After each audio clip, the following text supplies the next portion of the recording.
O patrono da Feira do Livro de Santa Maria este ano é o advogado e jornalista Humberto Gabi Zanata. Ele está conosco hoje para falar um pouco sobre essa homenagem e sobre o seu trabalho como escritor. Bom dia, professor. Bom dia. Então, o senhor é jornalista e advogado formado pela FSM, é professor da instituição e hoje é um nome relevante na cultura de Santa Maria. Como o FSM contribuiu para que o senhor hoje se tornasse o patrono da Feira do Livro? Olha, o fato de eu ter frequentado 2 cursos da universidade, concluído 2 cursos da universidade e, por coincidência ou por uma feliz possibilidade que eu tive, eu também fui, quando fiz vestibular para comunicação, a melhor redação. Então, evidentemente que esses estímulos, o próprio curso em si, o fato de trabalhar depois na instituição como professor concursado do Departamento de Ciências Sociais, sem dúvida nenhuma, é um grande incentivo também para que eu fizesse essa minha carreira como escritor. E evidentemente que o fato de hoje estar sendo patrono da Feira do Livro 2009 é muito significativo, porque a própria feira começa em razão do trabalho dos alunos do curso de Comunicação Social. Então, não há como dizer que a minha carreira profissional e a minha carreira também de escritor não esteja ligado à Universidade Federal de Santa Maria. Sobre a sua carreira como escritor, o senhor tem mais de 20 publicações hoje no seu nome. Que gêneros que o senhor escreve e quais os seus maiores interesses na literatura? Na verdade, eu trabalho, me consolidei mais como poeta e também como letrista. Hoje eu tenho em torno de umas 100 composições gravadas no campo do nativismo. E como poesia, na verdade, eu tenho em torno de 20 obras publicadas, mas 10 delas seguramente são dedicadas à literatura infantil. Então, eu tenho com a marca pessoal em torno de 10 livros de literatura infantil e mais uns 10 livros individuais ou em antologias, que são em torno de mais 10 livros. Sem contar aquelas publicações que são parte de antologias mais amplas, como da própria Associação Santamarense de Letras ou da Academia Santamarense de Letras hoje, e outras antologias que eu tenho participado. E evidentemente que o meu interesse hoje é muito mais na área da poesia, embora eu tenha publicações em crônica, né? Comecei inclusive escrevendo crônicas e publicando crônicas, não é? Mas eu tenho hoje a minha concentração maior na poesia, na literatura infantil, na crônica, embora tenha escrito também contos, né? E participado coletivamente dos 10 Mandamentos, que é um romance coletivo com 10 autores. E dessas publicações, tem alguma que tenha marcado o senhor por algum motivo especial?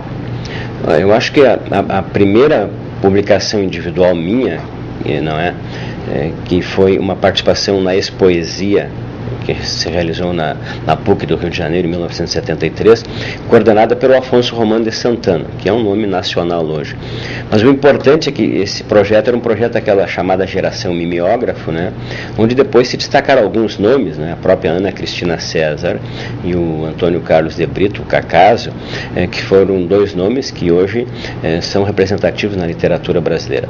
Além daquela geração, que eu participei aqui do Rio Grande do Sul, como também o colega de Camargo, significou também que aquela geração mimeógrafo representou um esforço naquele período difícil da vida nacional, não é?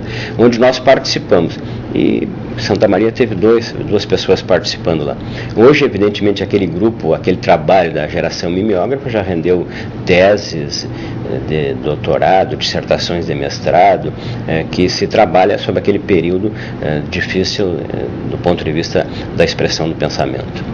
Sobre o que o senhor gosta de falar nas suas poesias e como o senhor busca inspiração para escrever? Bom, eu acho que a inspiração, de uma certa forma, é toda a vida das pessoas, né? O Ortega y Gasset já dizia que nós somos nós e as nossas circunstâncias, né? E então, na verdade, a minha vida em si, ela é inspiração, né? Hoje eu escrevo muito para crianças, né? Literatura infantil, infanto-juvenil, não é? E, de uma certa forma, a minha poesia, se pudesse classificar ou disser algum adjetivo, seria uma poesia social, né? Uma poesia da realidade em si, do contexto em que nós vivemos, né? Então é essa ligação, de uma certa forma, porque há um compromisso, sem que a arte seja panfletária, ela é uma arte comprometida com o seu tempo, né? Então, nesse sentido, a minha poesia é uma poesia que reflete o contexto em que vivo e de uma certa forma, a expressão da sociedade do meu tempo, né? O senhor foi um dos fundadores da Associação Santamariense de Letras, que hoje é a Academia Santamariense de Letras. Qual é a importância dessa academia hoje para a cidade? Olha, eu acho que todo o esforço de pessoas se reunirem, que tem o mesmo objetivo, isso é significativo para a cidade.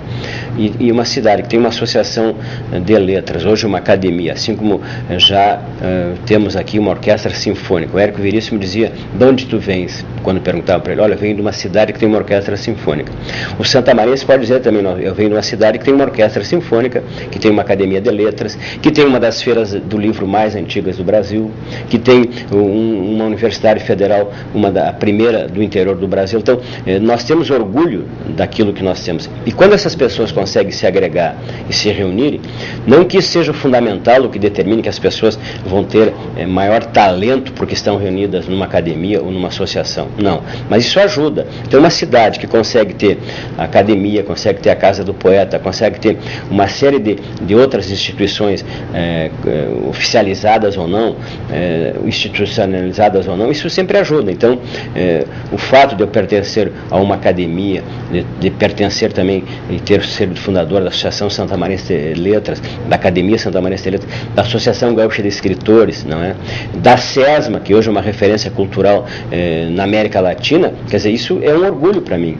Bom, se isso ajudou ou não, certamente ajudou, porque tem outras pessoas que estão em outras associações ou não estão em associações, mas isso o que significa?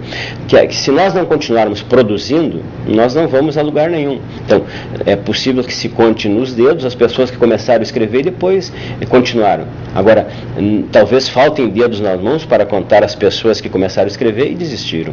Então, eu acho que em grupo a gente também, ombro a ombro, consegue ser mais solidário também nesse sentido.